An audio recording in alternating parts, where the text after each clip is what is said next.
Well, what is up everybody? Welcome to another episode of RJ's Reviews. This one probably being one of the most rushed reviews I have ever put out because, yeah, I'm filming this on the same day I'm supposed to upload it. So anyways, in search of content, while I was holding up to wait for CPU prices to decrease, I decided to head off to good old Harbor Freight, the magic lands that are, and buy myself another cheap multimeter from them because views. And this time we're going to be trying the most interesting clamp meter I've ever seen because of how they actually powered up. Now, as you may know, I actually covered this one that also is sold by Harbor Freight. In fact, it's under the same generic brand, but it requires a 9-volt battery. Now this, as far as I know, based on what I've seen out of specs of it, let me just get this in focus. Based on the specs I have seen of this thing, it's literally based on the exact same chip or exact same architecture, basically, as this one is. So, but what's really interesting is that they don't say it comes with 9 volts. It comes with three, well, let me just zoom in a bit. Three 3-volt lithium batteries of the CR2032 variety that you probably know and love if you ever were to do anything with old computers and stuff, especially the ones that are kind of dying. Now, it's been interesting because, you know, again, multimeters like this one, use 9 volts. In fact, even some that are auto-ranging and aren't based on that chips, like some of the higher-end fluke meters, use that because of the diode testers. The diode testers, a lot of people like it at higher voltages. So, it kind of came up as interesting to me. So, yeah, let's get into it. Alright, so this is the meter itself. You get the good old owner's manual. This one actually kind of thicker than normal. You get the meter itself, which, it's okay. I mean, you have the hold, a good old clamp. It's that offers a bit of a click. And then the miniature, the cute little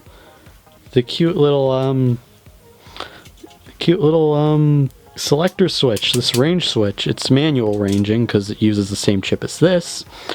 So yeah, it's kind of cute little. You got the little hold, yeah. Now let's not forget about the little probes. Ooh, that is a nice ding. Okay, that is definitely made with PVC on the insulation. These are tiny. Ooh, look at how tiny these are. Oh, these are tiny. Where's my normal meter? These are the probes that I'm currently using with my daily driver meter that I bought off Amazon. In fact, if you haven't seen the video, I recommend you go watch it. In fact, let's bring that one out. Alright, so as you may know, we have this meter, which is our... I'm going to use this as the slight benchmark because, you know, it's in a kind of similar price range to this meter, but it's actually got a lot more stuff. Like, in this case, we have auto ranging, and again, it's pretty good for the price. If you haven't watched the review video I did on this ages ago, in fact, I'd recommend you go watch it because that was the best meter I've ever really bought in my life, really. Alright, before we do go to work on using it and stuff like it's supposed to be, let's go take a look inside of it. I have the Harbor Freight branded screwdriver as well, even though I'm probably going to be using this Pros Kit one as well. But this one for battery work and stuff, you know. Alright, let's get into it.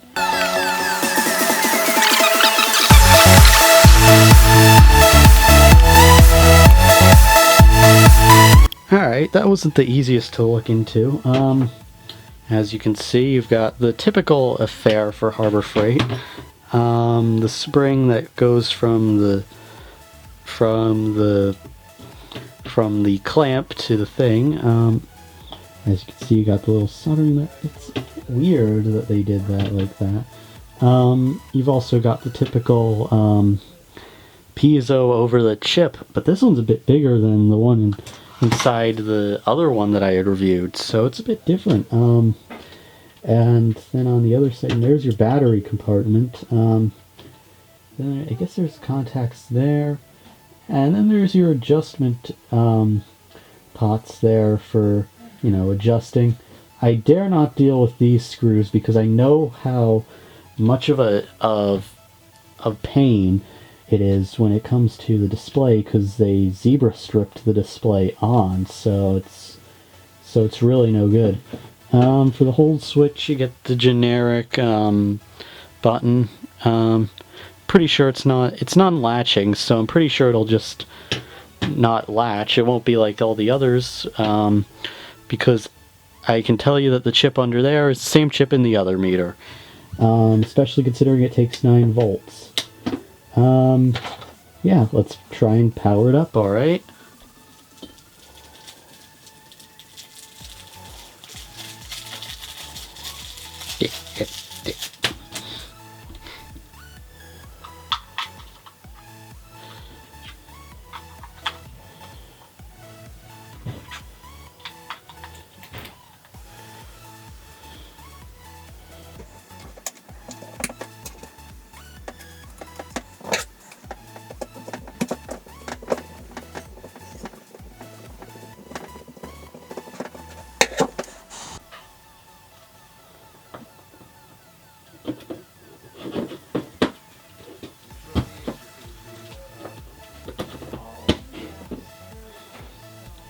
Alright, so we've got it all working and good and stuff.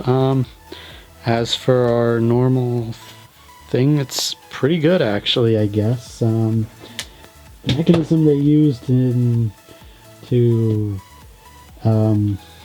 Alright, so we're up and running now. We've got our little probes here, these little mini ones. Yeah, they aren't very sharp. They're debatable on how they are. They're very, again, they aren't very sharp. They're very tiny. They aren't as sharp as these boys. It's not really a thing that I go for. Clearly these ones won't fit in the breadboard, and they don't. So, yeah.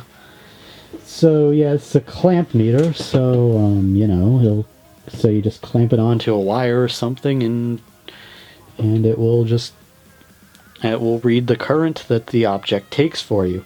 It's better than doing it like one of these, where you actually have to have a very high limit or a very low limit, because there's a lot of things to worry about.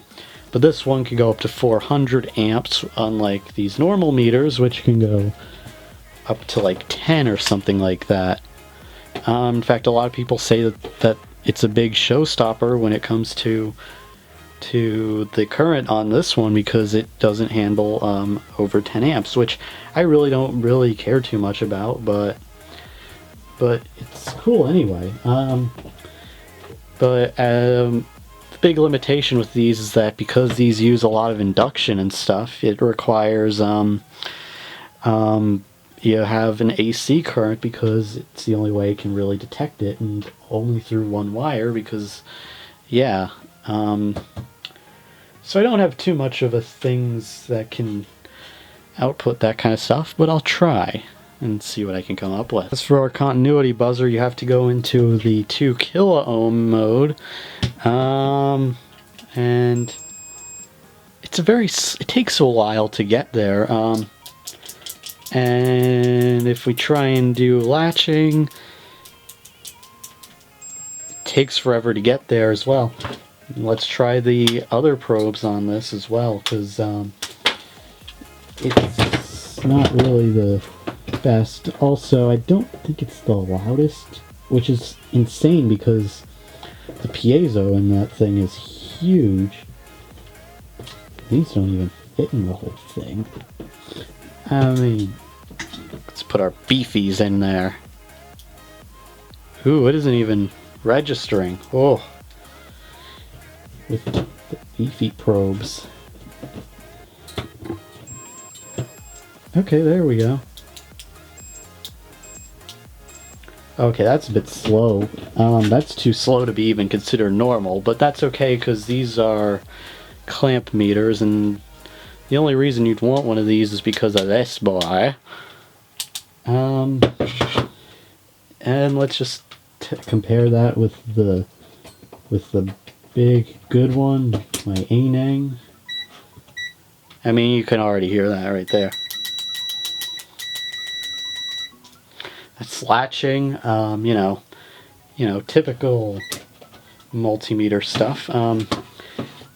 Unfortunately, this is still kind of the winner to me, but this you can get for like 16 bucks. And as for the data hold function, let's just try that one out. Anyway, so, oh wait, we'll put in the other ones because that's the only way it'll really accept anything, really. We'll just put it in a 0 amp. We'll just try out voltage here. Let me just grab the XLR cable and try out volts. Oh, it needs to be on AC or DC because I'm going through. Sorry about that. 1, 2, 3. Alright, let's power it up. 11, 18, 30, 35, 38. Alright. Okay, 46. It's 46 out of 48 possible because this is going over the this is going from the mixer, so don't know why it's doing that. Let's just test out our hold function because we're gonna test it with the other meter. There we go. Nice little hold function. Surprisingly, it is latching from what I've noticed. Now let's put our big meter in.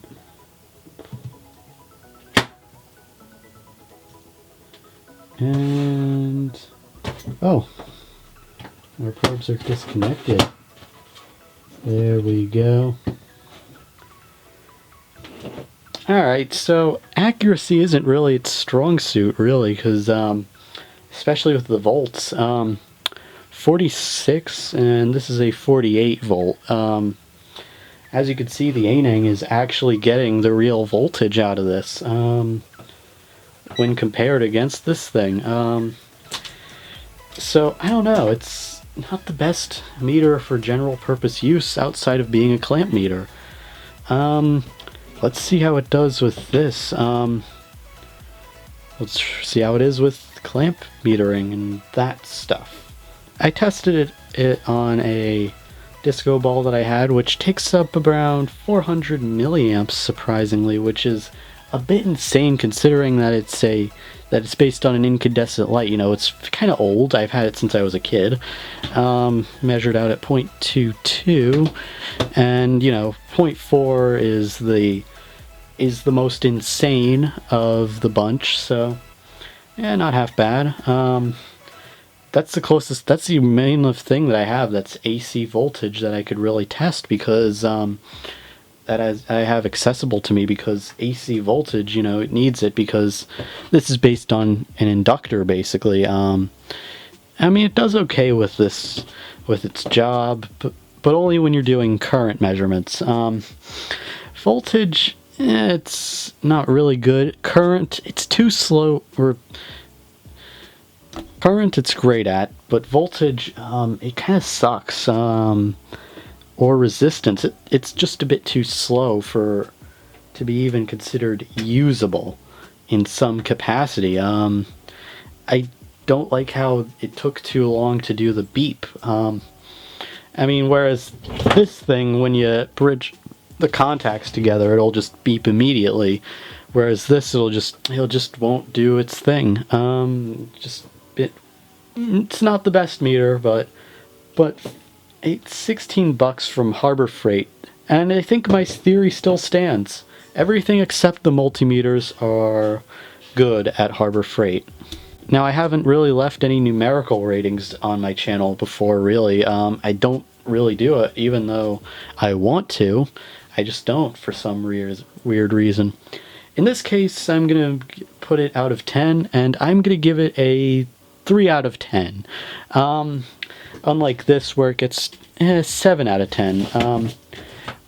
Of the input protection that I saw almost nothing on here. I wouldn't recommend you buy this. I mean, it's a cool meter.